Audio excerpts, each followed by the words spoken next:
is striking me more and more how crucial it is to not only understand ourselves as per Socrates' phrase, know thyself, to the extent that's even possible, wherein we often suffer from what even Napoleon Hill had said is wishful thinking, and we can very easily self-deceive ourselves. But at any rate, I've seen more and more people that I've run across say how important it is to understand others as per a business, say. The business, say, of selling something to people, or just helping if it's not even involving money. Noting that most people advise that you not give advice to people, but instead just listen to people. Why? I suppose now because most all of us don't understand other people, let alone ourselves too, enough and with enough clarity and the respectful language to accomplish anything significantly good. And so the advice being, even from a man who wrote, I think his name was Richard Carson, Don't Sweat the Small Stuff, and it's all small stuff. In another book said, I don't even understand my own kids. Now also, it is said, if you want to sell stuff, market stuff, be a salesman, be a helper, or whatever, that you must know people's pain points and basically what their goals are, their aspirations, their wishes, not just the pains involved, but what they hope for. I would kind of euphemistically say thus, there are growth points. But I think a third component, not discussed much if any, is what are the constraint points of a legal nature in any particular society. In other words, what constrains them from certain freedoms. Some say, in fact, certain freedoms have been taken from us, certain liberties. So what are the liberty points? If you want to talk about pain points and goal points, growth points, what are the liberty points as per what liberties we seem to suffer from disappearing into the ether, so to speak, more and more? I don't want to say these are rights taken away. I don't really believe there are any such thing as rights, but at any means, I think this is a big factor. What are the legal points? What constrains us by law? Including even a final one, perhaps. What are the constraints as per how we go about our end days on the planet? Are we going to conform or not conform to the approved solutions, the off-the-shelf solutions, which can be quite expensive to prepare for in advance and to society in general, billed to the government, if we're going to conform. So, people who have urged criticality and the magical properties almost of understanding people include the following. Dr. David Schwartz, who wrote around 1960, The Magic of Thinking Big, who said we put ourselves down way too much and others up too much. Well, I would say only certain people do. And this is discussed in the book, I believe, I'm Okay, You're Okay, by the psychoanalyst of the 1960s era, Eric Berne, B-E-R-N-E. So some people don't have that problem at all, and some people do. There being a bifurcation, I believe, of peoples as to how this is approached in life. Wherein some say, well, everything is others' fault, and others say, well, everything by default must be generally my fault, unless proved otherwise with reams of evidence. But even more specifically, consider, is it Sun Tzu, if I'm pronouncing it right, in his book, The Art of War, which I recently listened to the audiobook version of. He had said that you must understand others. He called them the enemy, but at any rate, you must understand others and yourself, and then victory is almost guaranteed. Well, I would question that part, guaranteed, but the criticality of it is something he brought up.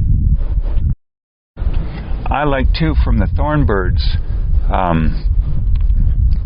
one actor, trying to remember his name, the senior bishop, talking to an underling priest, Richard Chamberlain. Oh yes, Christopher Plummer played the senior official in the church hierarchy, saying all the time, I want to understand what makes you tick. Others have referred to this as trying to walk in other people's shoes. Now, the pastor, Rick Warren, of Saddleback Church, a large church in California, who has counseled some 22,000 or more pastors, by the way, about church issues, church growth, and so on, has said specifically in his book, The Purpose-Driven Church, and maybe other books of his too, that a major factor that's problematic in so many people's lives as per preachers or ministers, if you will, is their lack of understanding of people in general, as well as the constituencies and various groupings within their own church. Of course, the numbers are legion as to people in the modern era, in suburban life and urban life in general, I'd say, who say, I don't even know who my neighbors are, their names, etc. Whereas I once talked with a man of 80-something years of age regularly when I was a member of the YMCA a few years ago, who said when he grew up in a small village, I think it was in Wisconsin, as a boy, everybody knew everything about their neighbors, including the children's names, everybody's favorite flavor of ice cream, and who had owned what cars when, and what the cost was of somebody's favorite ice cream, by the way. He said now he doesn't know his neighbors' names, in contradistinction. Yet another man, Sabri Suby, S-U-B-Y, has pointed out how critical he believes it is to understand people too. And he gives in one point in his book a variety of points in his Kingpin book and audiobook, Sell Like Crazy, how to get as many clients, customers, and sales as you can possibly handle. Then there's Sean Cannell and a sidekick who wrote a Kingpin book on YouTube and how to grow your own channel in YouTube, who started off doing videos for his church, and then this grew and grew and grew, and now he's kind of a guru on the whole area of YouTube. And he too, in a recent video, pointed out how Kingpin it is to understand people. Of course, I think it's legion. Also, the number of politicians who don't understand people very well. And many a physician might not understand people, especially these days, very well either, claiming that part of the problem, they say from their angle, is that many of their patients or clients, if you will, lie to them, and that's very problematic.